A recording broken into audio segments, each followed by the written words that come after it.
A message appeared on every screen in the world. HIDE. I stared with confusion at my phone. The rest of the gang were all in on this Monopoly game. "If you get free parking, I will literally kill your stupid face," said Evelyn. Ravi rolled the dice in his hands. "Come on, sweet baby. I just need a 4. He dropped them onto the board. "Dang it," he said, probably biffing it like always. I tried to make sense of it. Just a word on my screen, black text on an all-white background, a rather classical-looking font. Hide. I tapped rather impatiently on the expensive black rectangle. The text wouldn't disappear. "A J," Evelyn called like a teacher busting a student. "You're addicted. Play board games like a normal human adult?" "Yeah, sorry." A few more desperate finger pecks at the screen, then I turned to holding the power button down for an extended period. With my free hand, I grabbed the dice, rolled a 3, landed on B and O Railroad. After 2 seconds of thought, "Nah, no railroads," I said. Of course, we weren't animals. If someone didn't want to buy a property, that was fine. No auctions or any of that nonsense. House rules. Back to the phone as Hero, on my left, took the cubes and prepared to drag his sorry little shoe across Go to collect his $200. A minute with the power button didn't do anything. We were entering factory reset territory. I contemplated borrowing Ravi's laptop to Google whatever this might have been. I felt the apartment rumble, albeit just for a split second, as if we were on the edge of an earthquake. I tensed, briefly. The background noise from the TV, "No one wants this auto-playing on Netflix," disappeared, following the faint sound of the flicker of static. Ravi was the first to get up. "I don't," he said, talking slowly as if not to jinx it. "I don't think that was an earthquake." He examined the TV, confused at the outage. He checked the wires. "Shouldn't be the breaker. I don't have that much stuff plugged in, do I?" I grappled with the sad, likely hacked state of my phone, and that weird word staring me down. "That's weird," I heard Hero say, half laughing. Head lifted. "What?" I asked to catch Hero turning his phone to me. His home screen, too, had been replaced by black text atop white. "Hide." Evelyn, as anti-technology as it comes, had properly clocked this reprieve as her time to quickly respond to long, outstanding texts. "What is this?" she said. At my confused look, bordering on scowl, resting scowl face, she flipped her phone around to show me the damage. It was the same on hers. I grew a bit nervous. "Ravi, where's your phone?" I asked him. "I'm sure it's somewhere," he said, still tinkering with the TV. Likely not due to any of his troubleshooting, it flashed back to life, red power light at the base blinking steadily. A simple message now appeared on the big screen. "Hide?" Ravi asked, grabbing the remote and pressing buttons to switch back to Netflix, but nothing was registering. "Dude," I said. He turned around. I showed him my phone. Hero and Evelyn showed theirs. "That's..." He looked back at the TV, then at us again. "Wait, how is that possible?" "Is that like an Amber Alert?" Hero asked. "I mean, I guess, but that's a push notification. This is like completely overtaking the screen." Ravi's brows furrowed. "On different hardware, too." "A hack?" I asked. He shrugged. "That's kind of a weird hack, no? Government experiment?" Hero again. A thought came over me. I walked to the balcony, slid the door open, stepped out onto it. Eye of Sauron the city from Ravi's 14th floor apartment. In the neighboring apartment towers, most of the units had blinds down, curtains closed. The few unshuttered, however, I felt like that guy from Rear Window, contained strangers staring perplexed at their phones, at their computers. The sides of bolted-to-the-wall TVs, barely visible to me, displayed the same white background with text atop it. What I was seeing, everyone else was seeing. The others joined me on the balcony. "Whatever it is, it's at least hit this block," I said. I looked down at the city streets. Most of the people below caught in a similar holding pattern of standing frozen, heads fixed to their devices. "I guess we don't have anything to call the cops with?" Hero. I'm sure they're aware. Me. Maybe wait it out until they fix it? Reeve. I nodded. And yet, I could tell Evelyn was a bit perturbed, forcing magnetic thoughts to imbue her silence with weight. Thoughts? I asked her. I mean, should we do it? She asked. Do what? Ravi. Hide. Her again. Hide where? Ravi again. I don't know, she said. I mean, we're already in my apartment. I'm sure that's good enough, right? He said. A pause. Let's not lose our heads, Ravi continued. This is nuts, but it's not.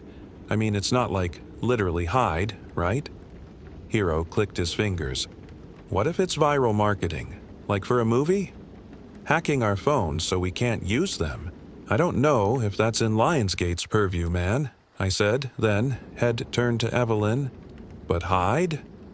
The flicker in her eyes more than meant that she'd sided with the light bulb in her head. She returned to the inside and got to exploring Ravi's apartment carefully. What are you doing? Ravi asked, trailing. Hero and I followed. I don't care if I look stupid. It could be a warning. Maybe something is happening, she said. We're in a box, basically, said Ravi. We're fine, Ev. But the thing, she motioned to the TV, then to her own phone, says hide. Maybe it's that literal. She continued scouting, finally settling on the sliding closet in Ravi's room, the best she could come up with in his 600-square-foot quarters. I'll do here unless you think there's better. Evelyn, Ravi stressed. She shuffled in, past hung garments, scooching to the end to make space. I'm going to close the door soon, and if you're all really my friends, you'll join me. Awkward silence until Hero chimed first. I mean, guess it's good to be safe, right? He went for it, second-guessed for a second, then committed to entering. You guys get the luxury of laughing at me forever if I'm dumb. Win-win, she called while Hero wedged in beside her. A compelling argument, certainly. Begrudgingly, I followed, tucking in next under Ravi's dress clothes. There was still room for him inside his own closet. All right, he caved, joining last, sliding the door closed to introduce darkness. I went back to my phone, still that classical font, still that mandate. How long do we have to stay in here? Ravi asked. 5 minutes, she said. Yeesh, he tagged, and then we sat in stillness for a while. Distant tick-tick-ticks of the clock in the living room bringing down the blood pressure a tad. It all felt silly, kind of fun. Remember when we went camping at Sunlight Groves? Hero asked. Glamping, Ravi clarified. Ev thought she saw a bear. Hero laughed. A bear and its cub. It was dark. It looked like bears, she said, half laughing herself. I heard noises, too. Bears at Sunlight Groves, he said again. Saddest patch of trees in America. Guys, quiet. We're here, so let's commit to the bit. Before the creepy doll gets us, said Ravi, surprisingly not bitterly. We kept our traps zipped for another minute. Eyes at my phone again. Hide. Nonsensical. All of it, really, but in a way that was starting to sit more and more uncomfortably for me. What do you think it is? Hero whispered. I shook my head. Evelyn with a light shrug. Ravi with a deep inhale before speaking. I mean, obviously sophisticated, he said, voice low. Like it's obviously something. I waved my phone. My bank is on this and it's bricked now, basically. I'm stuck. They'll figure something out, said Ravi. Powerful knocks at his apartment door all of a sudden. Thundering. Hey, a voice called, muffled through the walls. Ravi, you there? Evelyn braced. Who is that? A skinwalker, obviously, replied Ravi. Kidding, my neighbor Monica. Evelyn reached across me and Hero to tug at Ravi's sleeve. Are you positive? Yes, and I should probably get it. You said 5 minutes, she said. Yeah, but I'm being a pretty trash neighbor right now, he replied. The knocking persisted. So did the words. I have this weird thing on my phone. Brad has it too. It says hide, TV, same thing, computer, same thing. I don't know how to reach anyone or what to do. The neighbor trailed on. Ravi blew air out of his nose. "All right, this is dumb. I'm gonna—" "No," said Evelyn. But then, all of a sudden, he stopped. We all stopped. I felt something. Something very, very real. No knocking anymore. Or at least, I couldn't hear anything. Not the tick of the clock, nor the soft rustle of us against clothing. It was like the world was holding its breath. Like there was a presence. Right outside the closet. Then, the sting of static in my ear before it passed. Whatever it was, the feeling dissipated, the sound returned, and I sneaked a glance at my phone. The word hide was gone, and replacing it was my home screen. The silence between the four of us was uncomfortable. "Did you feel that?" Evelyn finally whispered. No one said anything. Ravi outstretched his arm yet again to slide the door open, but his hands were shaking. "You can do it," I whispered. "I think we're good."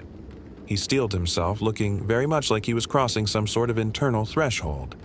He pulled the door aside, revealing his room exactly as we'd left it. We took it in.